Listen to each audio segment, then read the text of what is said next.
धुएं का गुब्बार, कई एयरक्राफ्ट पर तबाह हुए हैं और यूक्रेन का ड्रोन अटैक हुआ है। मेजर समरपाल तूर इस वक्त हमारे साथ रक्षा विशेषज्ञ जुड़े हैं और सहयोगी मृदुल भी न्यूज रूम से जुड़े हैं। सहयोगी मृदुल का रुख करेंगे। मृदुल, बड़ा अटैक हुआ है, यूक्रेन ने बड़ा हमला किया, लंबे समय से तैयारी थी इसकी?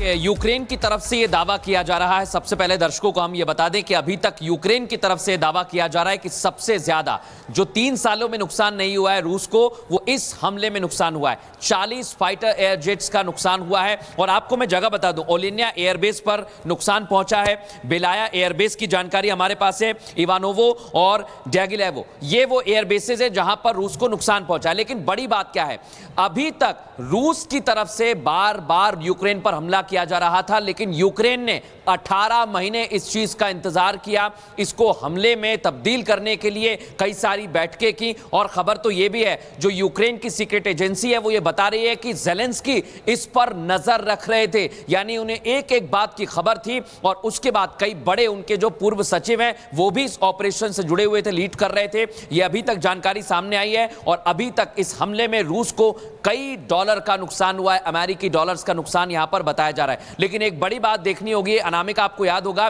क्राइमिया पर जब हमला किया था यूक्रेन ने, तब बताया गया था कि रूस पर बहुत बड़ा अटैक किया है और उसके बाद रूस ने रिटेलिएट किया था। और उसके बाद आज की हम तस्वीर देख रहे हैं जब एयरबेस को नुकसान पहुंचाया गया है। ये दूसरा बड़ा हमला है क्राइमिया के बाद अभी तक यूक्रेन का, और अभी तक का सबसे बड़ा बताया जा रहा है। लेकिन एक बात देखना होगा कि इसमें कामाकाजे ड्रोन का इस्तेमाल भी किया गया है। अब रूस कैसे रिटेलिएट करता है, इसका इंतजार दुनिया कर रही है, क्योंकि रूस ने कह दिया है कि हम जरूर जवाब देंगे। बिल्कुल, और जवाब दिया भी जा रहा है। और मेजर समरपाल तूर सर भी हमारे साथ जुड़े हुए हैं, उनका रुख करेंगे। लेकिन इससे पहले एक और बड़ी खबर, रूस के बेलाया एयरबेस पर हमले का वीडियो, यूक्रेन ने रूस के एयरबेस पर ड्रोन अटैक किया, उसका वीडियो भी हम आपको दिखाएंगे।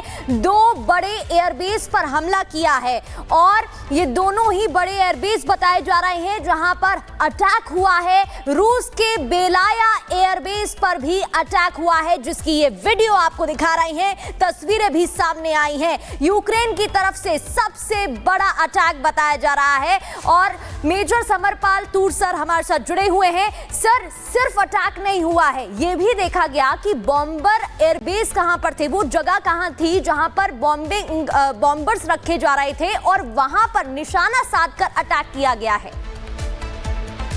देखें, ये जो हमला हुआ है ये रशियन के जो इंटरनल जो अंडरग्राउंड वर्कर्स हैं या अंडरग्राउंड स्पाइज हैं यूक्रेन के लिए जो रूस में है, उन्होंने इनकी हेल्प की है।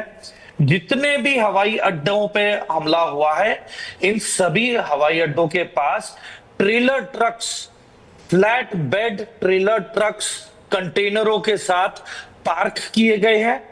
और ये नहीं कि ये एकदम से पार्क किए और ये शुरू हो गया हमला, नहीं, ये 1-2 घंटे पहले सभी हवाई अड्डों के पास पार्क किए गए हैं ट्रक, और इनके ड्राइवर यहां से रवाना हो चुके थे ट्रकों को छोड़ के।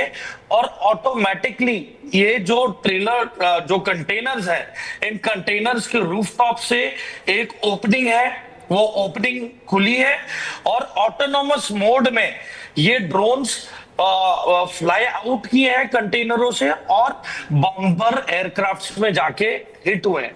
तो देखें, ये पहली चीज तो रातों रात की प्लानिंग नहीं है, बहुत अरसों से प्लानिंग की बात है। ये पिन पॉइंट और सटीकता और 100% इंटेलिजेंस इनपुट के मुताबिक ये ऑपरेशन प्लान किया गया है। तो एक चीज तो तय है कि पीस टॉक्स खत्म है।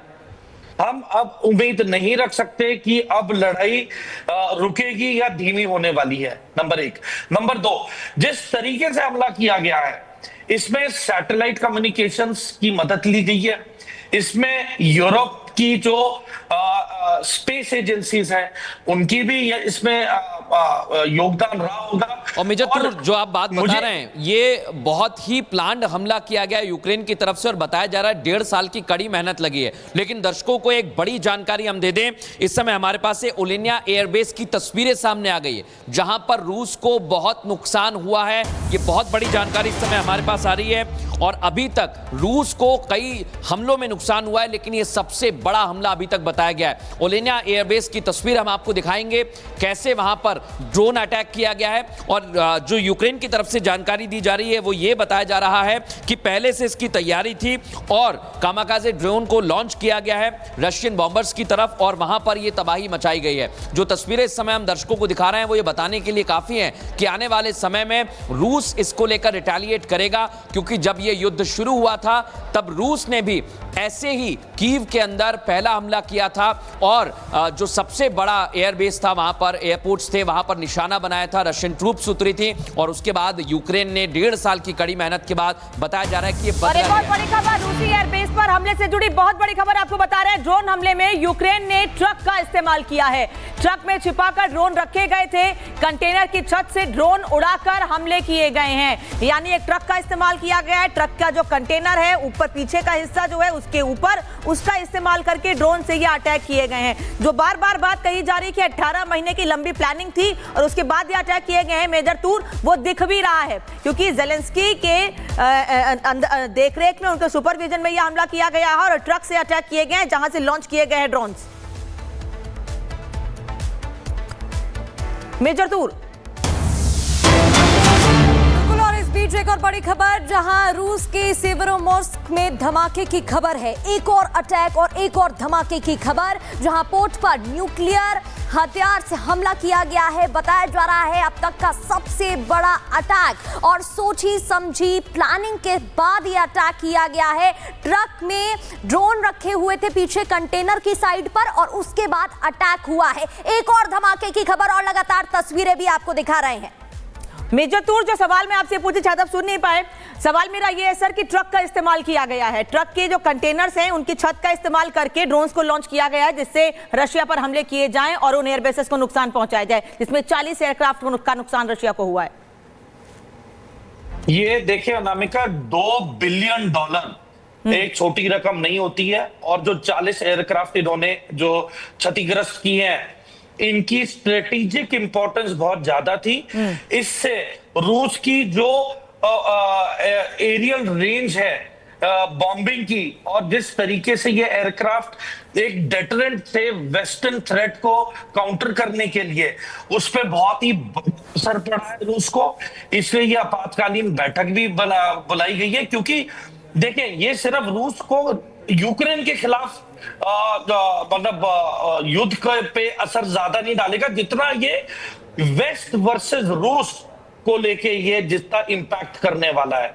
तो देखें अब तो मुझे लग रहा है कि जो मोमेंटम है लड़ाई का और भी ज्यादा खतरनाक होगा। और यदि जेलेंस्की ने ये रिपोर्ट नहीं शेयर की विद द वेस्टर्न कंट्रीज जैसे कि यूएसए और यूरोप और G5 कंट्रीज, तो मुझे नहीं लगता कि अब इसके बाद जेलेंस्की का कोई हाथ पकड़ने वाला है, क्योंकि सभी इसी पक्ष में थे कि शांति वार्ता के लिए सब बैठेंगे, बात करेंगे।